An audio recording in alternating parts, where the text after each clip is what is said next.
Dear students, this is Praveen Kumar Agrawal from Management Department, Rotary Institute of Management and Technology, Chandosi, welcomes you in today's lecture of Business Organization. In today's lecture, we will discuss the new concept and this is about the joint stock company. जैसा कि हम forms of organisation को study कर रहे थे और इस study में हमने सोल प्रोप्राइटरशिप से रिलेटेड डिफरेंट कॉन्सेप्ट्स को स्टडी कर लिया। इसके बाद हमने पार्टनरशिप और उससे रिलेटेड डिफरेंट कॉन्सेप्ट्स को स्टडी किया।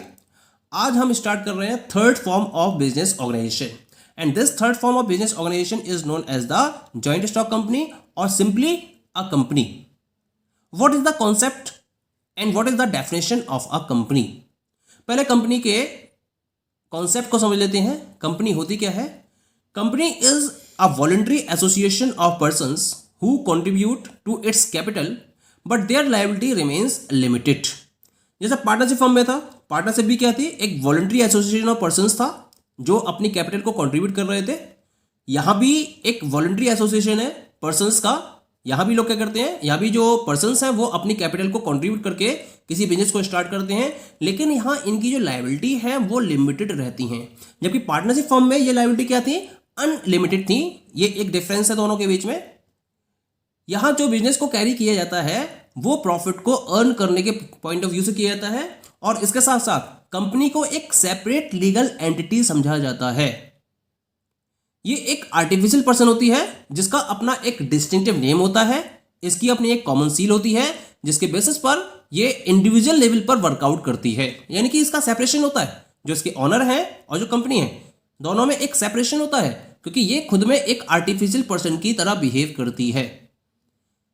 ये सीयू भी कर सकती है और इसको इसके नाम पर सीयू भी किया जा सकता है अगर कोई पर्टिकुलर रॉन्ग डीड को फॉलो किया जाता है या रॉन्ग एक्ट को फॉलो किया जाता है उस केस में। कुछ डेफिनेशंस दी गई हैं इसकी जॉइंट स्टॉक कंपनी की। जैसे कंपनी एक्ट 2013 में एक डेफिनेशन दी गई है, company means a company incorporated under this act और under any previous company law. यानी कि कंपनी एक्ट 2013 में रजिस्टर्ड और इसमें इनकॉर्पोरेटेड जितनी भी कंपनीज हैं उनको कंपनी का नाम दिया गया है, या किसी और प्रीवियस लॉ में रजिस्टर्ड है या इनकॉर्पोरेटेड है उन सारी कंपनीज को कंपनी का नाम दिया गया है। ये कहना है कंपनी एक्ट 2013 का। लॉर्ड जस्टिस लिल्ले ने भी अपनी एक डेफिनेशन प्रोवाइड करी है कंपनी के रेफरेंस में। क्या है definition? A company is an association of many persons who contribute money worth to a common stock and employed in same trade और business and who shares the profit and loss arising therefrom and this common stock is capital of the company। यानी कि बहुत सारे लोग अपनी association से company को form करते हैं जहां वो अपने मनी को कंट्रीब्यूट करते हैं और एक कॉमन स्टॉक को फॉर्म करते हैं। इस कॉमन स्टॉक को किसी पर्टिकुलर ट्रेड या बिजनेस में एम्प्लॉयड किया जाता है और उसके बेसिस पर वो बिजनेस के प्रॉफिट और लॉस को शेयर करते हैं जब इस बिजनेस को रन किया जाता है उस स्थिति में। और जो कॉमन स्टॉक होता है, this common stock is known as the capital of the company. तो this is was the very simple definition given by the lord justice. इसके बाद एक डेफिनेशन और प्रोवाइड की गई थी that was given by the professor Haney. Professor Haney ने क्या कहा था? A company is an artificial person created by law having separate entity with a perpetual succession and common seal. तो कुल मिला के इन्होंने इन चार फीचर्स के बेसिस पर कंपनी को डिफाइन किया था। Artificial person, having separate legal entity, perpetual succession and common seal. इन चार पर्टिकुलर फीचर्स को कैरी करने वाले एक एसोसिएशन ऑफ पर्संस को कंपनी का नाम दिया गया था बाय द प्रोफेसर हेनी। तो these all are the definitions given in difference of company. Okay, now on the basis of these definitions of company we can define the different characteristics of company। इसके basis पर हम company के different features या उसकी characteristics को define कर सकते हैं। क्या क्या है ये features? The first one is the an incorporated institution और बॉडी। एक कंपनी को हम एक इनकॉर्पोरेटेड बॉडी का नाम देते हैं या एक इनकॉर्पोरेटेड इंस्टीट्यूशन का नाम देते हैं। क्यों? क्योंकि हर कंपनी को कंपनी एक्ट 2013 में इनकॉर्पोरेटेड होना पड़ता है। अगर कोई कंपनी एक्ट 2013 में इनकॉर्पोरेटेड नहीं है, रजिस्टर्ड नहीं है, तो हम ऐसे कॉर्पोरेशन को या ऐसे इंस्टीट्यूशन को कंपनी का नाम नहीं दे सकते। इसी वजह से हम एक कंपनी को इनकॉर्पोरेटेड इंस्टीट्यूशन या इनकॉर्पोरेटेड बॉडी का नाम भी देते हैं। Second point is incorporated by a person और पर्संस। जब इस पर्टिकुलर कंपनी को इनकॉर्पोरेट किया जाता है तो या तो वन पर्सन इज रिक्वायर्ड या फिर कम से कम दो या दो से ज़्यादा बंदों की रिक्वायरमेंट होती है किसी भी कंपनी को इनकॉर्पोरेट करने के लिए। यहाँ एक स्पेशल फॉर्म ऑफ और इम्प्लीमेंट की गई है कंपनी के रेफरेंस में, इसको हम बोलते हैं one person company, OPC. OPC के रेफरेंस में केवल और केवल एक ही बंदा चाहिए होता है जो कंपनी को इनकॉर्पोरेट कर सकता है, लेकिन ओपीसी के अलावा कोई भी पब्लिक कंपनी है या प्राइवेट कंपनी है उसको इनकॉर्पोरेट करने के लिए कम से कम 2 पर्सन्स की रिक्वायरमेंट होती है। Clear? The third one is the subscriber और सब्सक्राइबर्स। अगर वन पर्सन कंपनी है तो इसमें तो केवल सिंगल पर्सन होगा जो सब्सक्राइबर का रोल प्ले कर रहा होगा। It is OPC which is incorporated by a single subscriber.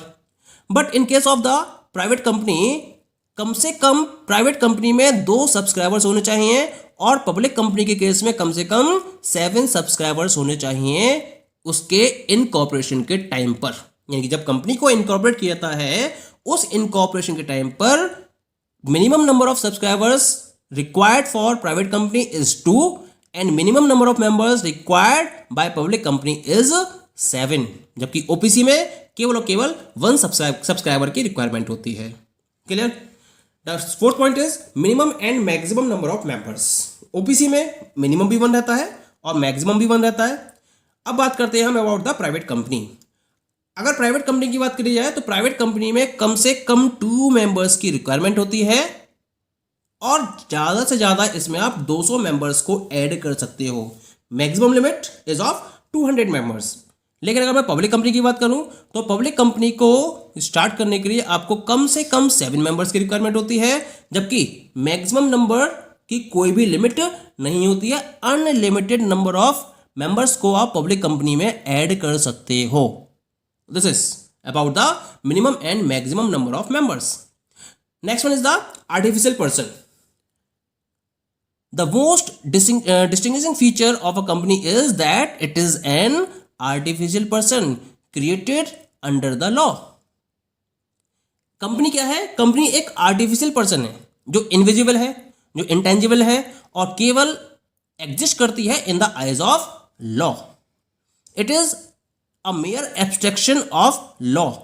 इसकी कोई फिजिकल बॉडी नहीं होती है, ना ही इसकी कोई सोल होती है, ना ही उसके अंदर कोई कॉन्साइंस होता है, लेकिन ये एक रियल पर्सन है और लॉ के कंटेम्पलेशन के पॉइंट ऑफ व्यू से ये एग्जिस्ट करती है। ये कोई फिस्टिजियस पर्सन भी नहीं है, लेकिन लॉ के पॉइंट ऑफ व्यू से ये एक रियल पर्सन है और लॉ के पॉइंट ऑफ व्यू से ये एग्जिस्ट करती है। तो पॉइंट इसके लिए इसी वजह से इसको क्या बोलते हैं? हम आर्टिफिशियल पर्सन का नाम देते हैं। Next one is a separate legal entity. A company is a separate and distinct legal entity from its subscribers, members and board of directors. यानी कि इसकी एक अलग पहचान होती है लॉ के पॉइंट ऑफ व्यू से, और ये अलग पहचान इसके सब्सक्राइबर से, इसके मेंबर से और इसके बोर्ड ऑफ डायरेक्टर से इसको अलग करती है। यानी कि बोर्ड ऑफ डायरेक्टर्स का मतलब कंपनी नहीं होता, मेंबर्स का मतलब कंपनी नहीं होता, सब्सक्राइबर्स का मतलब कंपनी नहीं होता। कंपनी की अपनी खुद एक अलग लीगल एंटिटी होती है जिसके बेसिस पर, जैसा कि हम इसमें क्या करते हैं, हर कंपनी को एक नेम प्रोवाइड करते हैं। जो उसका मेमोरेंडम जब डिजाइन किया जाता है तो नेम क्लॉज में हर कंपनी को एक नेम प्रोवाइड किया जाता है। ये नेम क्या करता है? ये नेम इसको एक सेपरेट लीगल एंटिटी प्रोवाइड करता है। Okay, the next feature is that is the perpetual succession. It means that a company is a legal entity with perpetual succession. It is having the capability of surviving beyond the lives of its members. यानी कि जो इसकी life होती है वो इसके members की life से बिल्कुल अलग होती है। ये लॉन्ग पीरियड ऑफ टाइम तक के लिए सस्टेन करती है, जब तक कि इसका वाइंड अप ना हो जाए तब तक इसकी लाइफ रहती है। इसमें डिफरेंट मेंबर्स ऐड होते चले जाते हैं, माइनस होते चले जाते हैं, बहुत सारे मेंबर्स की डेथ हो जाती है, इंसॉल्वेंट हो जाते हैं बहुत सारे मेंबर्स, रिटायरमेंट हो जाता है उनका, कुछ मेंबर्स लीडेंसी की कंडीशन में जाते हैं, नए पार्टनर्स ऐड हो जाते हैं, पुराने पार्टनर्स चले जाते हैं। लेकिन जो कंपनी है उसका जो एग्जिस्टेंस है वो फिनिश नहीं होता है। इसका एग्जिस्टेंस केवल और केवल जब कंपनी को वाइंड अप किया जाता है उसी समय इसका एग्जिस्टेंस फिनिश होता है। अदरवाइज ये लॉन्ग पीरियड ऑफ टाइम तक अपने ऑपरेशंस को कंटिन्यू रखती है। The 8th point is that is the common seal. Common seal means it is mandatory for every company to have a common seal with its name engraved on it. हर company के लिए जरूरी है कि उसके लिए एक कॉमन सील प्रिपेयर की जाए जहां उसका नाम प्रॉपरली एनग्रेव्ड होना चाहिए, और ये कॉमन सील इसकी सेपरेट लीगल एंटिटी के बेसिस पर प्रिपेयर की जाती है उसको एक अलग पहचान देने के लिए।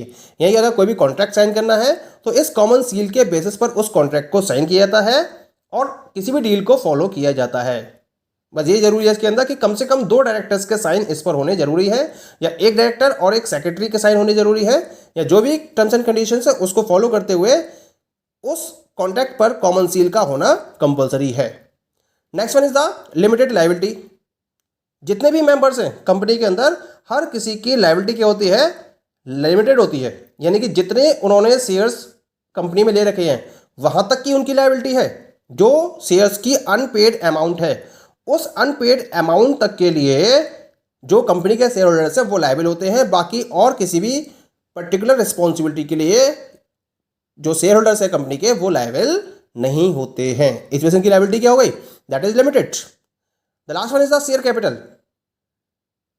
हालांकि कंपनी को हम विद और विदाउट शेयर कैपिटल रजिस्टर्ड कर सकते हैं, लेकिन फिर भी अपने ऑपरेशंस को कंटिन्यू करने के लिए कंपनी को शेयर कैपिटल की रिक्वायरमेंट होती है। तो each and every company is in requirement of the share capital with the help of which it can continue its operations. Okay, the next feature is transferable shares. Company share Capitals के through जो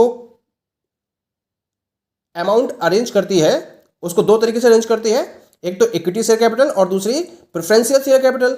और ये दोनों ही share Capitals क्या होती हैं, these are transferable. यानी कि जो इनके शेयर होल्डर्स हैं वो किसी दूसरे पर्सन को भी इन प्रॉपर्टी को सेल के थ्रू ट्रांसफर कर सकते हैं। This is also one of the feature of the company. The next one is the separate property.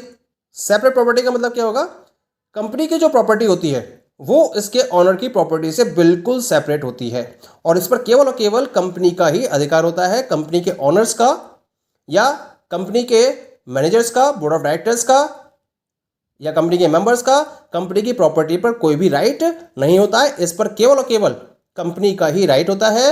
यानी कि इसकी अपनी एक सेपरेट प्रॉपर्टी होती है जो इसके नाम से ही होती है, किसी और का इस पर कोई भी राइट नहीं होता है। Next one is the capacity to contract. क्योंकि कंपनी के मेमोरेंडम ऑफ एसोसिएशन में क्या होता है, that is entered, that is written that it is having the capacity to contract as per the direction of the memorandum of association. जैसा कि memorandum of association में लिखा होता है कंपनी को, तो उस स्कोप में रहते हुए कंपनी किसी भी कॉन्ट्रैक्ट को साइन करने की कैपेसिटी रखती है। उसके बाहर जाकर किसी कॉन्ट्रैक्ट को साइन नहीं कर सकती है, बल्कि उस लिमिट में रहते हुए किसी भी कॉन्ट्रैक्ट को साइन कर सकती है। किसी भी पर्टिकुलर कॉन्ट्रैक्ट के लिए या एक्ट के लिए कंपनी के पास कैपेसिटी होती है स्यू करने की, और इसके नाम से यानी कि कोई दूसरा पर्सन कंपनी के नाम से इसको स्यू भी कर सकता है। ये भी इसके अंदर एक प्रॉपर फीचर होता है। Next one is the manager team. Organisation के या कंपनी के डिफरेंट वर्क्स को फॉलो करने के लिए there is not the team of shareholders. जो शेयर होल्डर्स होते हैं उनके बेसिस पर किसी भी पर्टिकुलर फर्म के कंपनी के ऑपरेशंस को कंटिन्यू नहीं किया जाता, बल्कि इसके लिए एक मैनेजरियल टीम प्रिपेयर की जाती है। और जो कंपनी के बोर्ड ऑफ डायरेक्टर्स होते हैं इनको शेयर होल्डर्स के द्वारा सेलेक्ट किया जाता है, और शेयर होल्डर्स के द्वारा सेलेक्ट किए गए जो बोर्ड ऑफ डायरेक्टर्स हैं ये कंपनी के सारे ऑपरेशंस को प्लान करते हैं और उसको प्रॉपर्ली इंप्लीमेंट करते हुए बिजनेस को कंडक्ट करते हैं। यानी कि इसके लिए एक प्रॉपर मैनेजरियल टीम प्रिपेयर की जाती है। Next one is the governance by majority. यानी कि कोई भी अगर रेगुलेशन फॉलो करना है, कोई भी अगर रूल फॉलो करना है, तो उसके लिए एक रेजोल्यूशन पास किया जाता है और मेजॉरिटी ऑफ शेयर होल्डर्स जिस पर्टिकुलर पॉइंट को फोकस करते हैं उसके बेसिस पर ही रूल्स एंड रेगुलेशंस प्रिपेयर किए जाते हैं और कंपनी अपने ऑपरेशंस को कंडक्ट करती है। कुल मिला के मेजॉरिटी की गवर्नेंस के बेसिस पर कंपनी के ऑपरेशंस को कंटिन्यू किया जाता है। Next one is the business of goods and services. Company या तो अपने बिजनेस में डिफरेंट टाइप के गुड्स को मैन्युफैक्चर करेगी या फिर डिफरेंट टाइप की सर्विसेज को प्रोवाइड कर रही होगी। Next one is the registered office. Company के रेफरेंस में एक उसका रजिस्टर्ड ऑफिस होना जरूरी है, जिससे कि कंपनी के रेफरेंस में डिफरेंट टाइप के कम्युनिकेशन को फॉलो किया जा सके। तो इस कम्युनिकेशन के पॉइंट ऑफ व्यू से कंपनी का एक रजिस्टर्ड ऑफिस भी प्रिपेयर किया जाता है। इसके साथ साथ कंपनी की अपनी कुछ सोशल रिस्पॉन्सिबिलिटी होती है, क्योंकि ये सोसाइटी में रह रही है और सोसाइटी के पॉइंट ऑफ व्यू से वर्कआउट कर रही है, तो इसके लिए कुछ सोशल रिस्पॉन्सिबिलिटीज भी हैं जो उसको प्रॉपरली फुलफिल करनी होती हैं। And the last one is the nationality. Her company की अपनी एक नेशनलिटी होती है और ये डिसाइड करता है कि वो किस पर्टिकुलर कंट्री में ऑपरेट कर रही है। जिस कंट्री में ऑपरेट कर रही है और जिस कंट्री के रूल्स एंड रेगुलेशंस को फॉलो करते हुए वो अपने ऑपरेशन को कंडक्ट करती है, उसकी नेशनलिटी वही बन जाती है। जैसे अगर कोई कंपनी इंडियन कंपनी एक्ट 2013 में रजिस्टर्ड है तो वो कंपनी क्या कहलाएगी? वो कंपनी इंडियन कंपनी कहलाएगी। और अगर कोई किसी और दूसरे देश की है तो वो उस पर्टिकुलर कंट्री की या उस पर्टिकुलर नेशन की कंपनी के नाम से जानी जाएगी। यानी कि जिस पर्टिकुलर कंट्री में वो ऑपरेट कर रही है उसी के बेसिस पर उसकी नेशनलिटी को डिसाइड किया जाता है। क्लियर? तो these all are the characteristics और features of company. Okay, thank you.